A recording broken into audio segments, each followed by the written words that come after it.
Let's be honest, border security is a deadly serious issue. Look at this. According to the Center for Immigration Studies, since 2001, 15 suspected terrorists, they've been apprehended at our southern border, including Islamic extremists from al-Shabaab, the Taliban, ISIS. The true number of terrorist-related crossings is, of course, classified, likely much higher. And meanwhile, over 25,000 other known criminal immigrants have been arrested since 2016. This includes over a dozen murderers, 370 convicted sex offenders, and nearly 5,000 individuals convicted of illegal drug or weapons charges. Now, of course, I would tell you the vast majority of people that want to cross the border illegally probably are people that want a better life for themselves and their families. But even illegal immigrants with the best intentions, they are costing we, the taxpayers, an enormous amount of money.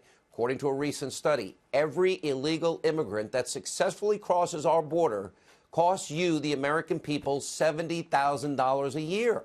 And on December 3rd, over 3,000 people were caught illegally crossing in just one day.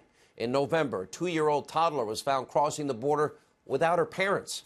We must have the ability to decide who comes into our country to ensure the safety on both sides of the border, to vet people, to make sure they can take care of themselves. So now more than ever, we need a massive wall. It's a common sense strategy that actually works, keeping potential terrorists, those that are criminals, human traffickers, drug traffickers, out of this country, illegals. That's a national security issue. The president has long promised now to build that wall, and now he's fighting to do just that. He's fighting for what's right. Now, he fought hard. This is his history for tax cuts. He gave us the largest tax cuts in history. He fought for new trade deals, and he's winning on that front. He fought back against Obama's endless bureaucratic regulations, and he's created an environment for businesses that are now thriving.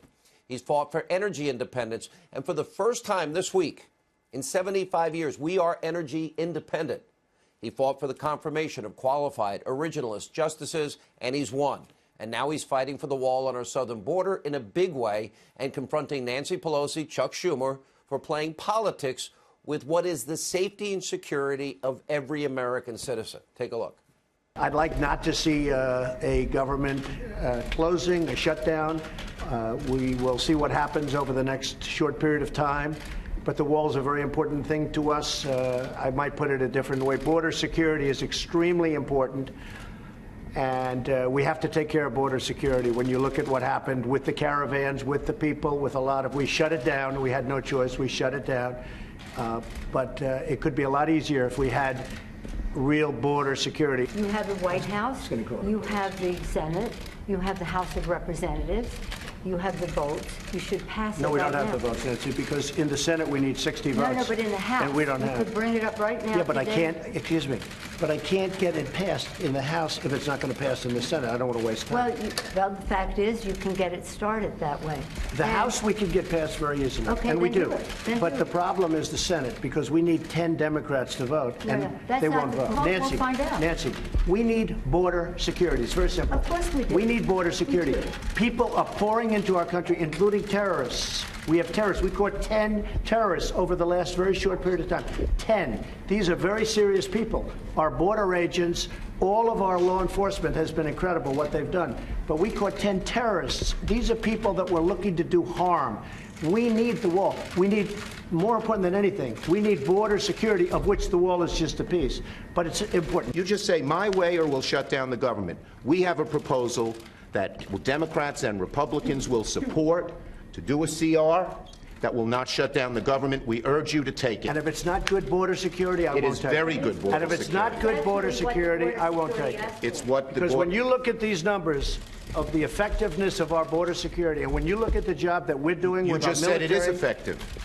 Can I tell you something? Yeah, you just said it's effective. Without a wall, these are only areas where you have the walls. We want to do where this. you have walls, Chuck, it's effective. Where you don't have walls, it is not effective. We came in here in good faith, and we're entering into this kind of a discussion in the public view. But it's not bad, Nancy. No, it's called transparency. I know it's not transparency when we're not stipulating to a set of facts, and when we want to have a debate with you about saying we confront some of those facts without. You know saying to what? the We need public, border security. this That's what we're going to be true. talking about, border security. If we don't have border security, we'll shut down the government. 20 times you Chuck, have called for, I will shut down the government if I don't get my wool. None of us have said. you want to know something? You've said okay, it. you want to put that on You've my... said it. I'll take it. Okay, good. You know what I'll say? Yes. If we don't get what we want, one way or the other, whether it's through you, through a military, through anything you want to call, I will shut down the government. Okay, absolutely. fair enough. And I We am disagree. proud, and I'll We tell you disagree. what, I am proud to shut down the government for border security, Chuck. Wow. Chuck couldn't even look him in the eye. Now, tonight we have some breaking news. Fox News has confirmed that House Republicans are now considering putting a $5 billion funding the wall bill up for that vote that Nancy Pelosi wants, and they'll still fund the government at current levels. Now, this bill would prove Nancy Pelosi wrong and then put Senate Democrats in a pretty precarious position. Either fund the wall or they will shut down the government. By the way, if you're a Republican in Congress and you vote no, I will tell you right now, we will be highlighting your name and your record and holding you all accountable. This is about our nation's security. It's about stopping drug traffickers and human traffickers. It's about safety for the American people. None of this seems to matter to the left, and yet again, they are on the wrong side of what is a monumentally important issue. Look at this. According to a Harvard-Harris poll, a majority of Americans, they support the president, the wall on our southern border. 79% support a merit-based immigration system. 79% want more secure borders. 61% say the current border security is inadequate. And 68% want an end to the visa lottery system. Now, Democrats don't want to listen to the American people. Maybe they should just listen to themselves, because they're such hypocrites. In the Obama years, they sounded a lot like Donald Trump, and we've got the tape to prove it. Take a look. I voted numerous times when I was a senator to spend money to build a barrier to try to prevent illegal immigrants from coming in. And I do think you have to control your borders. People who enter the United States without our permission are illegal aliens, and illegal aliens should not be treated the same as people who entered the U.S. legally. The American people will never accept immigration reform unless they truly believe that their government is committed to ending future illegal immigration. Those who enter our country illegally and those who employ them disrespect the rule of law. And because we live in an age where terrorists are challenging our borders, we cannot allow people to pour into the U.S. undetected, undocumented, and unchecked. Oh, how times have changed. They all sounded like little baby Donald Trumps. Now, we've warned you for a long time. Now, Democrats, now they want open borders, sanctuary cities, sanctuary states. They even want to get rid of ICE and all the hard work that they do all together.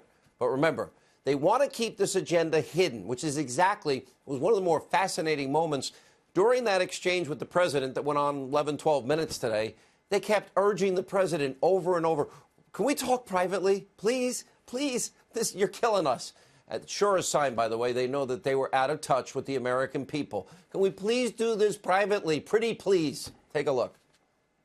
The point is that there are equities to be weighed. And we're here to have a conversation in a prayerful way. So I don't think we should have a debate in front of the press on this. Again, let us have our conversation, then we can meet with the press again. That's our proposal. If it's good then, it's good now, and it won't shut down the government. Chuck, we can build a much bigger section with more money. Let's debate in private. Okay? Yeah, let's debate in private. That is, we came in here in good faith, and we're entering into this kind of a discussion in the public view. But it's not bad, Nancy. It's called transparency. And let us have a conversation where we don't have to contradict in public the statistics that you put forth, but instead can have a conversation about what will really work. No, let's have the conversation in public so we can all see where you really stand. Instead of working towards a solution, you see it. Democrats playing politics and literally commencing with their favorite activity, bashing Trump, including now, moments after that tense exchange in the White House. Watch this. The Trump shutdown is something that can be avoided, that the American people do not need at this time of economic uncertainty, people losing jobs, the market in a mood, and the rest. It's a luxury. The Trump shutdown is a luxury the American people cannot afford. If he sticks to his position for a $5 billion wall, he will get no wall and he will get a shutdown. This Trump shutdown, this temper tantrum that he seems to throw, will not get him his wall, and it'll hurt a lot of people because he will cause a shutdown. He admitted he wanted a shutdown. It's hard to believe that he would want that. The president said things are working quite well at the border. Well, we want to give him the same thing he had last year. If they're working well last year, they should work well this year. He shouldn't shut down the government. Amazing. Chuck couldn't look him in the eye when he was right in front of him, but he comes out strong when those cameras are out there and he doesn't have anybody to debate or to refute what he is saying. Actually, Chuck, the president said he would own it, that he's willing to fight for his promise for the American people, and that national security is that important to him. Okay, he says he owns it. Accept it. And Nancy Pelosi gets back to the security of Capitol Hill. She actually then questioned the president's, you can't make this up, manhood, telling her fellow Democrats, quote, it's like a manhood thing for him, as if manhood could ever be associated with him. This wall thing. And according to the Hill, she also made this odd, weird, bizarre analogy. It goes to show you, you get into a tinkle contest with a skunk and you get tinkle all over you. Wow. That's the leader of the Democratic Party, soon to be Speaker of the House. This is going to be, listen, you watch in the first 3 months of next year, this is going to be entertainment at its highest level. I promise you. Now let's contrast those very petty statements to how President Trump reacted following the meeting. Take a look. I don't mind having the issue of border security on my side. If we have to close down the country over border security, I actually like that in terms of an issue, but I don't want it to be an issue. I want it to be something that the country needs. It's not really an issue. It's something the country needs. It's common sense. The country needs it.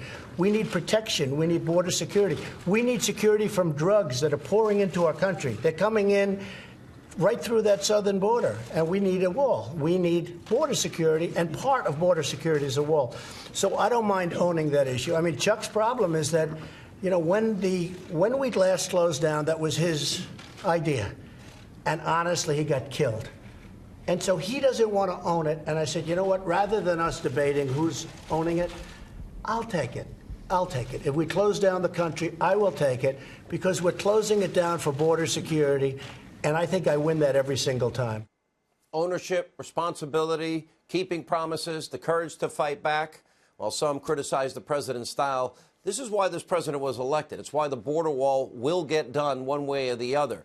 He is a disruptor in chief, and finally promises are made that are being kept. The same reason that President Trump's bipartisan prison reform bill will also likely pass Congress and become law. Soon, nonviolent, low-risk offenders will have the chance to once again contribute to society without unreasonably long prison sentences. This is good for America. Everyone, again, nonviolent, very important, especially those who are first-time offenders. They should have a chance at redemption.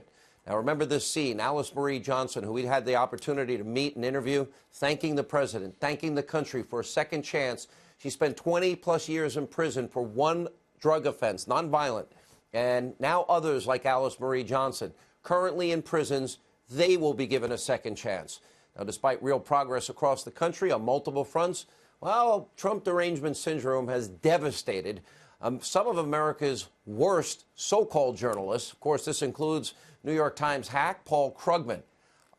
This is the most insane thing I think I've read in the New York Times, and that says a lot. Tweeting out an article about how climate change, along with a statement that reads, quote, there's a new axis of evil, Russia, Saudi Arabia, and the United States. Okay, is this what the New York Times has become? A paper so filled with anti-Trump rage that they employ a person that's calling the United States of America evil? Not only is Krugman's anti-climate change rage absurd, it's also misplaced. Mr. Krugman, in 2017, the U.S. actually led all countries in reducing carbon emissions. I guess journalism is not one of his strengths. But what else would you expect from the New York Times? And for the record, Paul, no, America's not perfect. No country has ever been. But there's never been a country that has accumulated more power and abused it less, and accumulated more power and used it to help advance the human condition more than the United States of America. Of course, you and your biased newspaper, so-called of record, need a history lesson.